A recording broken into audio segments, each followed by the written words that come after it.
Hello, my name is Daniel Bethell. I'm 27 years old and I'm a software engineer with multimedia graduate from South Wales in the UK. My main hobbies and interests are playing football, playing guitar, and travelling.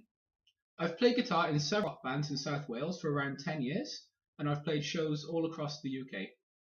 Over the past year, I've been travelling throughout Southeast Asia and visited the Philippines, Taiwan, Burma, Malaysia, Laos, Vietnam, Cambodia, and Thailand.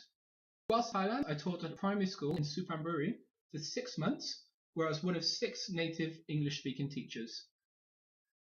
My subject to teach was science, which was on the English programme, and I really enjoyed it, and it gave me a chance to use a lot of multimedia and do visual presentations for the students.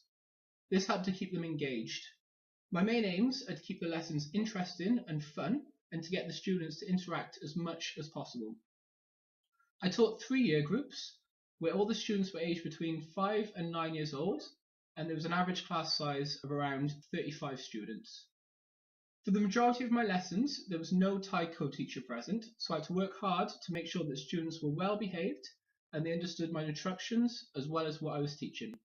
However, if a student was misbehaving during a lesson, usually I would start by giving them a stern look or standing near them whilst I was conducting the lesson, just to let them know that I was aware of what they were doing. If they persisted, then I'd get the student more involved in the lesson, either by asking them a question or getting them to read sentences out loud.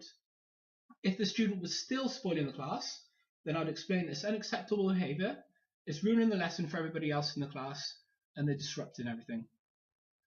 I warned them that if it continued, they'd be getting a Thai teacher involved, and if the student still chose to disrupt the class, then I'd explain to the Thai teacher what is happening, and they'd discipline the student using their own methods. It really got to the stage where I had to get the Thai teacher involved, as usually just by giving them a warning made the students behave. What stage I progressed to would depend on the situation and how well a particular student had responded to discipline in the past. For example, if I knew the student would stop spoiling the class by simply getting them more involved in the lesson and asking questions, or getting them to do things, then I'd jump straight to that stage instead. Overall, I really enjoyed my teaching experience in Thailand, and I love travelling as well.